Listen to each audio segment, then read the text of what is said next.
हर हर महादेव। प्रिय भक्तों, हम आपको सुनाते हैं शनिवार व्रत की कथा। तो चलिए हम सुनते हैं। शनिदेव को ग्रहों का राजा कहा जाता है। भगवान भोलेनाथ ने इन्हें न्याय के देवता की उपाधि दी है। शनिदेव को बहुत जल्दी क्रोध आता है। इसी क्रोध की वजह से पिता सूर्य से इनकी नाराजगी बनी रहती है। इनके क्रोध से सभी बचने की कोशिश करते हैं, वरना व्यक्ति पर मुसीबतों का पहाड़ टूट पड़ता है। इसलिए इन्हें प्रसन्न करने के लिए शनिवार व्रत रखा जाता है। व्यक्ति शनि दोष से बचने, उन्हें शांत रखने के लिए अनेक उपाय करता है।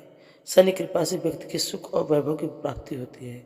जो लोग शनिवार का व्रत करते हैं, उनको पूजा के समय शनिवार व्रत का कथा का श्रवण जरूर करना चाहिए। तो चलिए हम सुनते हैं शनिदेव की कथा। एक बार सभी नवग्रहों सूर्य, चंद्र, मंगल, बुध, बृहस्पति, शुक्र, शनि, राहु और केतु में बहस हो गई, कौन सबसे बड़ा है। आपस में लड़ने के बाद सभी देवराज इंद्र के पास पहुंच गए। इंद्र असमंजस की स्थिति में निर्णय नहीं दे पाए, परंतु उन्होंने सभी ग्रहों को सुझाव दिया कि पृथ्वी पर राजा विक्रमादित्य ही इसका फैसला कर सकते हैं, क्योंकि वे सभी के न्यायप्रिय राजा हैं। सभी पृथ्वी पर राजा विक्रमादित्य के पास गए और अपने आने का कारण बताया। राजा उनकी समस्या को सुनकर बहुत परेशान हो गए। उनका चिंतित होना लाजिमी था, क्योंकि जिसको भी किसी से छोटा बताया वही गुस्सा कर जाएगा। राजा काफी सोच विचार के बाद उन्हें एक उपाय सूझा। उन्होंने स्वर्ण, रजत, कांस्य, पीतल, शीशा, रांगा, जस्ता, अभ्रक और लोहे से नव सिंहासन का निर्माण करवाया और उन्हें उपयुक्त क्रम में रख दिया गया। सबसे निवेदन किया गया कि क्रमानुसार सिंहासन पर आसन ग्रहण करें। शर्त रखा गया कि जो सबसे अंतिम में सिंहासन पर आसन ग्रहण करेगा वही सबसे छोटा माना जाएगा, जिसकी वजह से शनिदेव सबसे के बाद में आसन प्राप्त कर सके और सबसे छोटे कहलाए। क्रोध के आवेश में पर शनिदेव ने सोचा कि राजा ने सब जानबूझकर कर दिया है और कुपित होकर राजा से कहा कि राजा, तुम्हें तो मुझे जानते नहीं। सूर्य एक राशि में 1 महीना, चंद्रमा 2.25 महीने, मंगल 1.5 महीना, बृहस्पति 13 महीने और बुध और शुक्र 1-1 महीने विचरण करते हैं, लेकिन मैं 2.5 से 7.5 साल तक रहता हूँ। मैंने बड़े बड़े का विनाश किया है।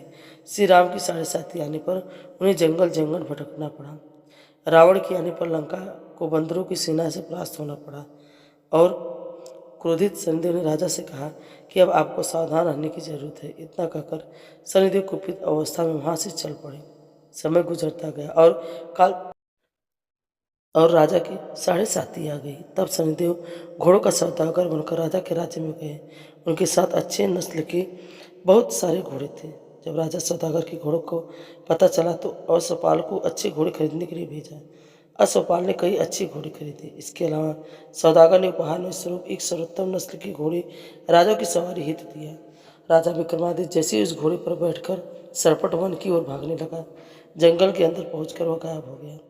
भूखा प्यास की स्थिति में राजा जंगल में भटकते रहे। अचानक उन्हें एक ग्वाला दिखाई दिया, जिसने राजा की प्यास बुझाई। राजा ने प्रसन्नता में उसे अपनी अंगूठी देकर नगर की तरफ चल गए। वहाँ एक सेठ की दुकान पर पहुंच गए। उन्होंने जल पिया और अपना नाम बीका बताया।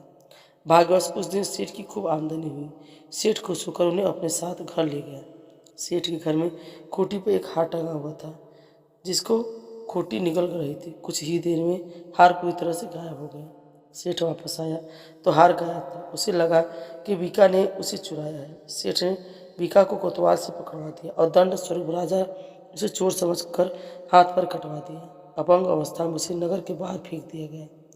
तभी वहां से एक तेली निकल रहा था, जिसको बीका पर दया आ गई। उसने बीका को अपनी गाड़ी में बैठा लिया। बीका अपनी जीभ से बैलों को हाँकने लगा। कुछ समय पश्चात राजा की शनि दशा समाप्त हो गई। वर्षा काल आने पर बीका मल्हार गाने लगा। एक नगर की राजकुमारी मनभावनी ने मल्हार सुनकर मन ही मन प्रण कर लिया कि जो भी इस राग को गा रहा है मैं उसी से विवाह करूंगी।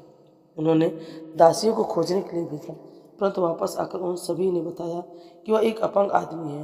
राजकुमारी यह जानकर भी नहीं मानी और अगले ही दिनों अनशन पर बैठ गई। जब लाख समझाने पर भी राजकुमारी नहीं मानी, तब राजा ने उस तेली को बुलवा भेजा और बीका से विवाह की तैयारी करने के लिए कहा गया। बीका ने राजकुमारी का विवाह हो गया। एक दिन बीका के स्वप्न में शनिदेव ने आकर कहा, देखा राजन, तुमने मुझे छोटा बताकर कितना दुख झेला है। राजा ने क्षमा मांगते हुए कहा, हाथ जोड़कर कहा कि हे शनिदेव, जैसा दुख मुझे दिया है किसी और का ऐसा दुख मत देना। शनिदेव की इस विनती को मान गए और कहा कि मेरे व्रत और कथा को से तुम्हारे सारे कष्ट दूर हो जाएंगे। जो भी नित्य मेरा ध्यान करेगा, चींटियों को आटा डालेगा, उसकी सारी मनोकामनाएं पूर्ण हो जाएगी। शनिदेव ने राजा को हाथ पैर भी वापस दिए। दूसरे दिन से सुबह राजकुमारी की आंख खुली तो आश्चर्यचकित हो गई। बीका ने मनभावनी को बताया कि वह उज्जैन का राजा विक्रमादित्य है। मनभावनी खुशी से फूली नहीं समा रही थी। राजा और नगरवासी सभी अत्यंत प्रसन्न हुए। सेठ ने जब यह सुना तो पैरों से गिरकर क्षमा मांगने लगा। राजा ने कहा कि यह सब शनिदेव के कोप का प्रभाव था और इसमें किसी का दोष नहीं है। शेष ने निवेदन करते हुए कहा कि मुझे शांति तभी मिलेगी जब आप मेरे घर चलकर भोजन करेंगे। सेठ ने कई प्रकार के व्यंजनों से राजा का सत्कार किया। जब राजा भोजन कर रहे थे तभी जो खोटी पर हार निकल गई थी वही अब उसे उगल रही थी।